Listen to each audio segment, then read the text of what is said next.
Hello friends, कैसे हैं आप सब। मैं इस वीडियो में एक्चुअली एक और पोर्टफोलियो रिव्यू करने वाला हूं, जिस पोर्टफोलियो की साइज ऑलमोस्ट 1.2 करोड़ है। 1.2 crore at cost price and total number of stocks उसमें 22 हैं। तो that means on an average 5 to 6 lakhs पर स्टॉक। तो 1.2 करोड़ के हिसाब से 22 स्टॉक्स रीजनेबल लगे मुझे। मे बी 25 to 30 हो सकते थे, बट अगेन काफ़ी हैं। अगर ढंग से सिलेक्ट किया जाए तो 22 स्टॉक्स मोर देन इनफ है। बट अगेन प्रॉब्लम ये लगी मुझे पोर्टफोलियो में कि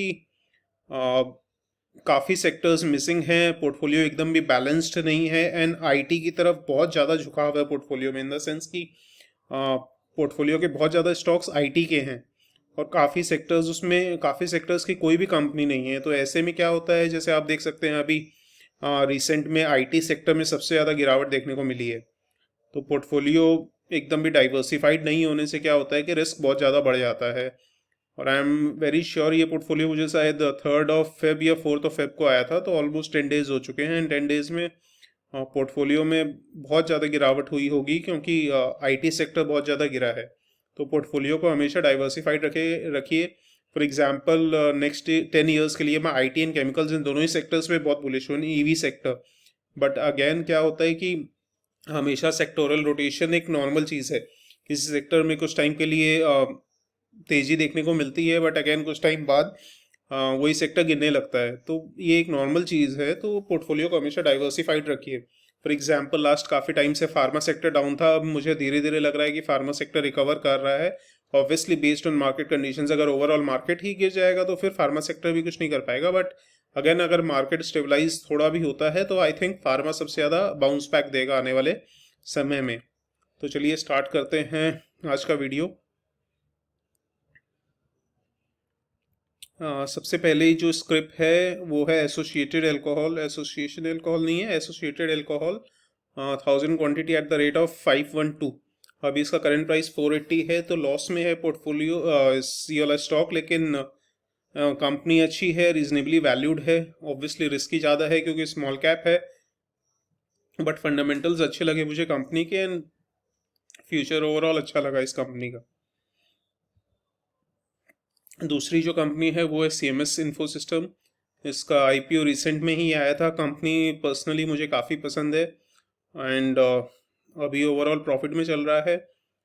ये वाला स्टॉक रिस्की है, बट मेरे को लगता है बहुत हाई पोटेंशियल है इस कंपनी में। तो फ्यूचर में ये बहुत अच्छे रिटर्न्स बना के दे सकती है, बट अगेन स्मॉल कैप है तो रिस्क ज़्यादा है। डेटामेटिक्स 278 पे लिया हुआ है, 298 अभी करंट प्राइस है इसका, 1000 क्वांटिटी है, रीजनेबली वैल्यूड है, स्मॉल कैप है, लेकिन फंडामेंटल्स अच्छे लगे। लेकिन ग्रोथ जितना एक्सपेक्ट कर रहा था उतनी ज़्यादा ग्रोथ है नहीं इस कंपनी में। तो ओवरऑल ठीक है, बट अगेन उतना ज़्यादा ग्रोथ नहीं है इस कंपनी में। उसके बाद है देवयानी इंटरनेशनल, जो रिटेलर्स का one of the favourite stocks है। 130 पे लिया गया है, 177 अभी करंट प्राइस चल रहा है। कंपनी अच्छी है, फ्यूचर अच्छा है। अभी वैल्यूएशन के बारे में ज़्यादा कुछ बोलना मुश्किल है क्योंकि IPO रिसेंट में ही आया था। बट अगेन तो इसीलिए थोड़ी सी ओवर वैल्यूड है, बट फ्यूचर पोटेंशियल को देखते हुए वैल्यूएशन जैसे PE रेशियो जल्दी ही गिर सकता है, तो कोई बड़ी बात नहीं है। आई थिंक कंपनी अच्छी है फ्यूचर के लिए।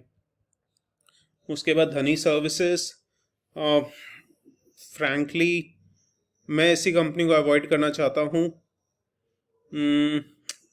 ये जिस सेक्टर में है काफ़ी रिस्की बेट है। इसके ऊपर बहुत ज़्यादा स्टडी करना पड़ेगा क्योंकि काफ़ी न्यूज़ बेस्ड कंपनी है। तो इस कंपनी में, ऐसी कंपनीज में क्या होता है, न्यूज़ के बेसिस पे बहुत ज़्यादा फ्लक्चुएशन होती है। फंडामेंटल्स उतने ज़्यादा स्ट्रॉन्ग नहीं लगे मुझे कंपनी के, बट काफ़ी FIIs एंड काफ़ी ऑर्गेनाइजेशंस इन्वेस्टेड हैं इस कंपनी में, तो कुछ बोलना मुश्किल है। बट पर्सनली मैं ऐसी कंपनी अवॉइड करूँगा, फंडामेंटल्स बहुत ज़्यादा स्ट्रॉन्ग नहीं लगे। उसके बाद है ग्लोबल स्पिरिट। ग्लोबल स्पिरिट में ये ऑलमोस्ट 1500 स्टॉक्स, 1500 शेयर्स होल्ड कर रहे हैं एट 1505 के प्राइस पे। तो एंट्री बहुत हाई प्राइस पे की है एंड इनफैक्ट इन्होंने रिजल्ट्स आने से पहले ऑब्वियसली लिया है।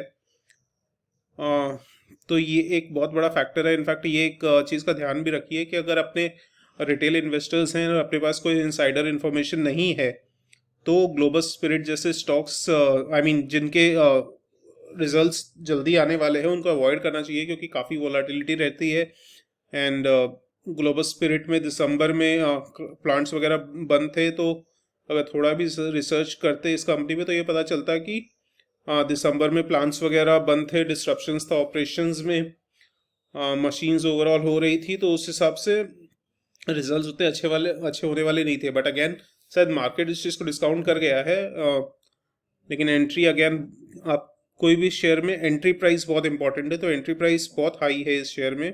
अभी आप देख सकते हैं 1358 चल रहा है, बट अभी रिजल्ट शायद फ्राइडे को ही आए थे, तो मुझे ऐसा लगता है कि कंपनी अच्छी है, अनडाउटेडली फ्यूचर बहुत अच्छा है, बट एंट्री प्राइस थोड़ा हाई हो गया है।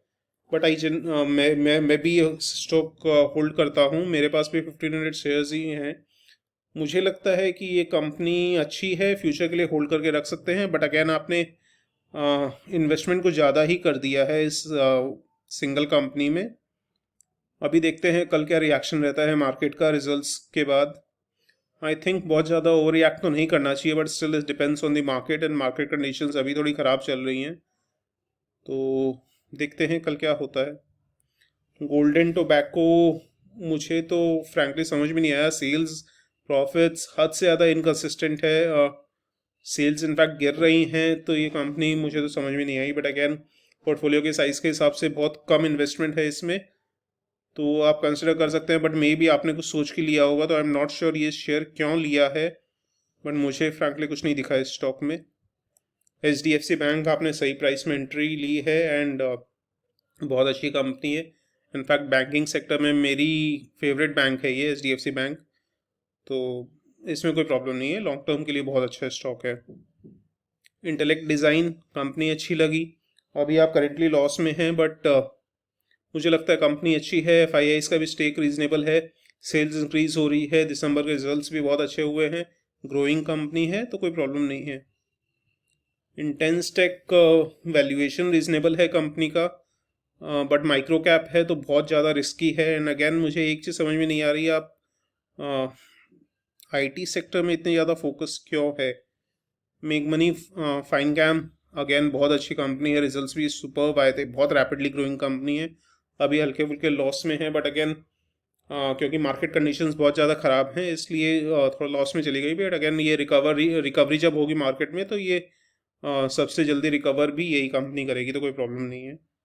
नाहार एंटरप्राइजेज कंपनी अच्छी लगी मुझे, स्मॉल कैप है, बट अगेन कंपनी अच्छी लगी, एंड अभी काफ़ी अंडर वैल्यूड भी है, तो करंट मार्केट कंडीशंस के हिसाब से भी कोई प्रॉब्लम नहीं है। तो अभी क्योंकि जो करंट मार्केट कंडीशंस है उसमें वैल्यू कंपनीज पे ज़्यादा फोकस करना है अपने को, क्योंकि ग्रोथ ओरिएंटेड कंपनीज अभी बहुत ज़्यादा बीटिंग ले रही हैं, फ्यूचर पोटेंशियल अच्छा है, लेकिन अभी जो मार्केट कंडीशंस है, ग्रोथ ओरिएंटेड कंपनीज का क्या होता है, बीटा एंड बी जनरली दोनों ही बहुत हाई होता है। तो बीटा मतलब होता है कि अगर मार्केट 1% गिर रहा है तो बीटा अगर 1 से भी ज़्यादा है, तो यानी वो वाला स्टॉक 1% से भी ज़्यादा गिरेगा।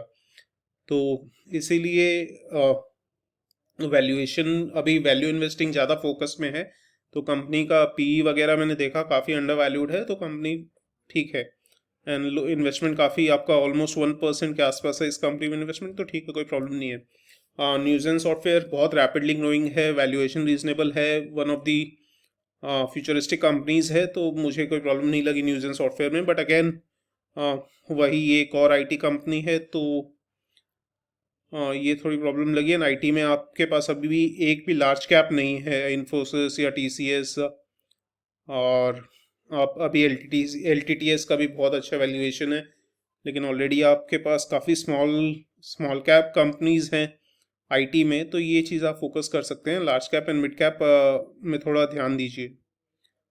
ये एक और न्यूक्लियस सॉफ्टवेयर ओके है, वैल्यूएशन भी ओके है, बट फ्रैंकली मैं इस कंपनी को लेकर ज़्यादा ऑप्टिमिस्टिक नहीं हूँ, मुझे कुछ खास नहीं लगी ये कंपनी। रिको ऑटो, इसकी डेट थोड़ी सी ज़्यादा है, तो वो मुझे थोड़ी अनकंफर्टेबल कर रही है, बट अगेन क्योंकि EV सेक्टर पे बहुत ज़्यादा फोकस हो रहा है, तो इस कंपनी को थोड़ा फ़ायदा मिल सकता है EV सेक्टर के ऊपर फोकस होने से। तो ओवरऑल ठीक है, बट अगेन आपका इन्वेस्टमेंट बहुत कम है, तो आप इसको होल्ड करके रख सकते हैं। RPSG वेंचर्स, ये कंपनी मैं खुद भी होल्ड कर रहा हूँ, मैं भी इस कंपनी में लॉस में हूँ। रिजल्ट्स अनडाउटेडली बहुत अच्छे आए हैं दिसंबर के, एंड ग्रो भी अच्छी स्पीड से कर रही है, कोइंका ग्रुप की कंपनी है, बट अगेन समझ में नहीं आ रहा कि क्वार्टर ऑन क्वार्टर इतने रिजल्ट्स अच्छे आने के बावजूद कंपनी का प्राइस क्यों नहीं बढ़ रहा। होपफुली जब कंपनी भागेगी तो अच्छा भागेगी, तो लेट्स सी। कंपनी अच्छी है बट अगेन ये भी एक आईटी कंपनी टाइप ही है। उसके बाद है सिक्योर क्लाउड, ये इसका मेनली फोकस क्लाउड कंप्यूटिंग वगैरह पे है। बहुत रिस्की है ये कंपनी, मुझे समझ में नहीं आया आपने क्यों ली। माइक्रो कैप है, बहुत रिस्की है। सेक्टर अच्छा है बट कंपनी का कुछ समझ में नहीं आया, बहुत लॉस मेकिंग कंपनी भी है। मे बी फ्यूचर का सोच के आपने लिया हो या कहीं आपको कोई न्यूज़ मिली हो, तो नॉट श्योर, बट ज़्यादा कुछ डेटा मिल रहा नहीं है कंपनी के बारे में। टेक महिंद्रा कोई प्रॉब्लम नहीं है, थोड़ा एंट्री आपने गलत प्राइस पे ले ली, बट अगेन कंपनी अच्छी है, कोई प्रॉब्लम नहीं है। अगेन एक micro cap company, IT company, Tera software 52 पे लिया था आपने, 53.6 अभी करंट प्राइस चल रहा है। ऑलमोस्ट एक पेनी कंपनी है, मैं तो ऐसी कंपनी को अवॉइड ही करूँगा। तो कुछ भी बोलना मुश्किल है ना। अभी तक आप देख सकते हैं कि कितनी ज़्यादा आईटी कंपनीज हैं, mostly small cap IT companies हैं, तो ये एक बड़ी प्रॉब्लम है। एक्सचेंजिंग सॉल्यूशन भी अगेन वही प्रॉब्लम है, मुझे कुछ नहीं लगा, हार्डली एनी ग्रोथ है इस कंपनी में। तो कुछ समझ में नहीं आ रहा आपने इतनी ज़्यादा आईटी कंपनीज क्यों भर ली अपने पोर्टफोलियो में। ये बैंक के ऊपर अभी कमेंट करना कुछ भी मुश्किल है। आपका एंट्री प्राइस ऑब्वियसली आपने 39 पे लिया है, अभी अराउंड 14 चल रहा है। लास्ट 2 क्वार्टर्स के रिजल्ट्स अच्छे आए हैं, ऐसे लग रहा है कि कंपनी शायद धीरे धीरे ट्रैक पे आ जाए, बट अगेन अभी कुछ भी कमेंट करना मुश्किल है। तो ऑब्वियसली अभी आप 14 के प्राइस पे, अभी कोई मैटर नहीं करता। आपको 78,000 आपने इन्वेस्ट कर रखे हैं, अगर आप सेल भी करोगे अभी तो 28,000 ही मिलेंगे, तो कोई फ़ायदा नहीं है अभी सेल करके। ऑब्वियसली आप होल्ड करके रखिए। येस बैंक में इनफैक्ट काफ़ी रिटेल इन्वेस्टर्स अभी जो बहुत ज़्यादा अग्रेसिव इन्वेस्टर्स हैं, वो कुछ थोड़ा बहुत येस बैंक उठा रहे हैं ये सोच के कि रिकवर करेगा येस बैंक, तो काफ़ी रैपिडली होगा। बट मैं पर्सनली जब तक 1-2 क्वार्टर और नहीं देख लेता इसका रिजल्ट, तब तक मैं येस बैंक के लेकर अभी ऑप्टिमिस्टिक नहीं हो रहे हैं। इनफैक्ट जिस कंपनी के मैनेजमेंट अच्छी नहीं है और पूरे फ्रॉड से हो, तो उसमें क्या क्या अभी अंदर में क्या क्या चल रहा होगा कुछ नहीं पता। और काफ़ी चीज़ें जो हिडन होंगी पब्लिक व्यू से, मे बी वो भी सामने आ जाए, तो ये प्रॉब्लम है। जेंसर टेक्नोलॉजीज अगेन एक आईटी कंपनी है, थोड़ा एंट्री प्राइस ज़्यादा है, 390 पे चल रही है अभी, काफ़ी लॉस में है अभी आप इस कंपनी में। इन्वेस्टमेंट वैल्यू भी बहुत ज़्यादा है, बट एफआईएज ने अभी रिसेंटली अपना स्टेक इंक्रीज़ किया है, वैल्यूएशन भी रीजनेबल है, कंपनी अच्छी है। बट मैं तो अभी आपको यही बोलूँगा कि आप पोर्टफोलियो को बैलेंस करने में बहुत ज़्यादा ज़रूरत है। जैसे काफ़ी सेक्टर्स हैं जो आप मिस कर रहे हैं। फॉर एग्जांपल पावर सेक्टर में आपके पास कंपनी नहीं है, टाटा पावर, आईएक्स, ये दोनों बहुत अच्छी कंपनी है जो आप बाय ऑन डिप्स की स्ट्रैटेजी लगा के ऐड कर सकते हैं। Consumer durables, consumer non durables की जैसे HUL कंपनी हो गई, या फिर ड्यूरेबल्स में जो वॉशिंग मशीन या रेफ्रिजरेटर, एसी, ये सब जो कंपनीज बनाती हैं, उसमें कोई कंपनी है नहीं आपके पास। केमिकल सेक्टर की कोई खास अच्छी कंपनी नहीं लगी, एक मेंगमनी फाइन कैम है, बट दीपक नाइट्राइट को आप कंसिडर कर सकते हैं given the size of your portfolio. Textiles में आप कोई अच्छी कंपनी चूज़ कर सकते हैं स्पेसिफिकली, क्योंकि गवर्नमेंट नेक्स्ट 10 ईयर्स के लिए टेक्सटाइल्स सेक्टर को बहुत ज़्यादा टारगेट कर रही है। एंड रिन्यूएबल्स के ऊपर भी आपका कोई स्टॉक नहीं है। फार्मा सेक्टर में आप दिवीज कंसिडर कर सकते हैं, दिवीज अभी बहुत अच्छे वैल्यूएशन में मिल रहा है। दिसंबर के रिजल्ट्स देखने के बाद और ज़्यादा यकीन हो गया है मुझे दिवीज पे। तो आपको अपने पोर्टफोलियो में एक तो 2 इंपॉर्टेंट सजेशंस अलग अलग सेक्टर्स से अच्छी अच्छी कंपनीज इंक्लूड करिए। आपका साइज पोर्टफोलियो का अच्छा है तो आपका बैलेंस करिए large, small and mid cap में। अभी आपका ज़्यादातर फोकस आपका small cap and mid cap पे ही ज़्यादा है। लार्ज कैप आपके पोर्टफोलियो के साइज़ के हिसाब से कम है, बहुत सारे सेक्टर्स मिसिंग हैं। तो आप थोड़ा सा ध्यान दीजिए, ध्यान देकर अच्छे से आप या तो किसी प्रोफेशनल की हेल्प लेके आप अपना पोर्टफोलियो बनाइए, लॉन्ग टर्म के लिए अच्छा रहेगा। तो चलिए मिलते हैं नेक्स्ट वीडियो में। एंड प्लीज़ ये मेरा पर्सनल ओपिनियन है, कोई बाइंग या सेलिंग रिकमेंडेशन नहीं है। आप प्लीज़ अपनी स्टडी करके ही कुछ भी डिसाइड करिएगा। एंड पसंद आए आपको वीडियो तो please like, subscribe and share. हाँ, थैंक यू, मिलते हैं नेक्स्ट वीडियो में।